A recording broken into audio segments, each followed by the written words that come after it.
Hello friends, അപ്പോൾ ഫ്രാക്ഷൻസിലെ അടുത്തൊരു ക്വസ്റ്റ്യനാണ് നമ്മൾ ഈ വീഡിയോ ഡിസ്കസ് ചെയ്യുന്നത്. ക്വസ്റ്റ്യൻ ഏതാണെന്ന് നോക്കാം. 1/3നും 1/2നും ഇടയിലുള്ള ഭിന്നസംഖ്യ ഏത് എന്നാണ് ചോദ്യം. 4 ഓപ്ഷൻസ് ഇവിടെ കൊടുത്തിട്ടുണ്ട്. അപ്പോൾ ഇത് ചെയ്യാനായിട്ടുള്ള ഒരു വഴി എന്ന് വെച്ചാൽ ഇതിനെല്ലാം ഡെസിമൽ ഫോമിലോട്ട് കൺവേർട്ട് ചെയ്യുക. അപ്പോൾ നമുക്ക് തന്നിരിക്കുന്ന ക്വസ്റ്റ്യൻസിൽ തന്നിരിക്കുന്ന ഭിന്നസംഖ്യ എന്ത് ചെയ്യുക? ആദ്യം ഡെസിമൽ ഫോം ആക്കുക. അപ്പോൾ ഡെസിമൽ ഫോം ആക്കാന്ന് വെച്ചാൽ 1/3 എന്ന് പറഞ്ഞാൽ നമുക്ക് ചെയ്ത് നോക്കാം. 1നെ 3 കൊണ്ട് എന്ത് ചെയ്യുക? ഡിവൈഡ് ചെയ്യുക എന്നുള്ളതാണ് അല്ലേ.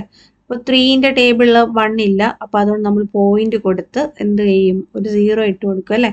അപ്പോൾ 3ന്റെ ടേബിളിൽ 10 എത്ര ടൈംസ് വരും? 3 ടൈംസ് വരെ പോവും. എത്ര കിട്ടും? 9 എന്ന് വരും. മതി, നമുക്ക് 0.3 ഒരു ഡെസിമൽ പ്ലേസ് മതി. അപ്പം 1/3 എന്ന് പറഞ്ഞാൽ 0.3 ആണ് എന്ന് മനസ്സിലാക്കി.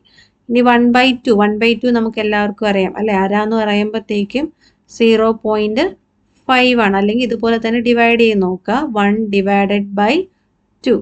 അപ്പം 2ന്റെ ടേബിളിൽ 1 ഇല്ല, അപ്പോൾ അതുകൊണ്ട് പോയിന്റ് കൊടുത്ത് നമ്മൾ 0 ഇട്ട് കൊടുക്കും. 2ന്റെ ടേബിളിൽ 10 എന്ന് പറയുന്നത് 5 ടൈംസ് ആണ്. അപ്പോൾ നമുക്ക് എന്ത് കിട്ടും? 0.5 എന്ന് കിട്ടും. ഇനി നമുക്ക് തന്നിരിക്കുന്ന ഓപ്ഷൻസും കൂടി നമുക്ക് ഇനി എന്ത് ചെയ്യണം? ഇതുപോലെ ഡെസിമലിലോട്ട് കൺവേർട്ട് ചെയ്യണം. അപ്പോൾ അങ്ങനെ എങ്കിൽ മാത്രമേ ഇതിൻ്റെ ഇടയിൽ എന്ന് വെച്ചാൽ 0.3ക്കും 0.5നും ഇടയിലുള്ള ഡെസിമൽ നമ്പർ വരുന്ന ഫ്രാക്ഷൻ ഏതെന്ന് അറിയാൻ പറ്റുള്ളൂ. അപ്പോൾ നമുക്ക് ഓരോന്നായിട്ട് ചെക്ക് ചെയ്ത് നോക്കാം. ഇനി 1/4 നോക്കാം. നമുക്ക് 1/4 1നെ 4 കൊണ്ട് ഡിവൈഡ് ചെയ്യുക, പോയിന്റ് ഇട്ട് കൊടുക്കുക, 0 ഇടുക. എത്ര ടൈംസാ?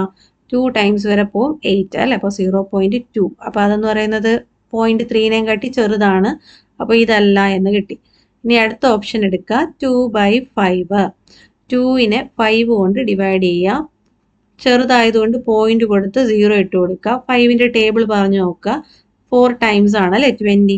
അപ്പോൾ അതുകൊണ്ട് 0.4 എന്ന് കിട്ടി. നമുക്ക് ഉത്തരവായില്ലേ? നോക്കിക്കേ, 0.3ക്കും 0.5നും ഇടയിലുള്ള നമ്പർ അല്ലേ 0.4 എന്ന് പറയുന്നത് അല്ലേ. 0.3ക്ക് 0.5നും കറക്റ്റ് ഇടയിലായിട്ടാണ് ആര് വരുന്നത്? 0.4.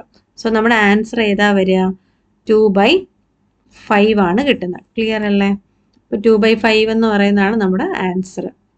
അപ്പോൾ നിങ്ങൾക്ക് മനസ്സിലായെന്ന് വിചാരിക്കുന്നു. അപ്പോൾ ഇങ്ങനത്തെ ടൈപ്പ് ക്വസ്റ്റ്യൻ വരുമ്പോൾ ഉടനെ തന്നെ അത് ഡെസിമൽ ഫോമിലോട്ട് കൺവേർട്ട് ചെയ്യുക. എന്നിട്ട് ഓപ്ഷൻസ് അതുപോലെ ഡെസിമൽ ആക്കിയതിന് ശേഷം എന്ത് ചെയ്യുക? ചെക്ക് ചെയ്ത് ആൻസറിലോട്ട് എത്തുക. അപ്പോൾ ക്ലിയർ ആയെന്ന് വിചാരിക്കുന്നു. Please like, share and subscribe. Thank you.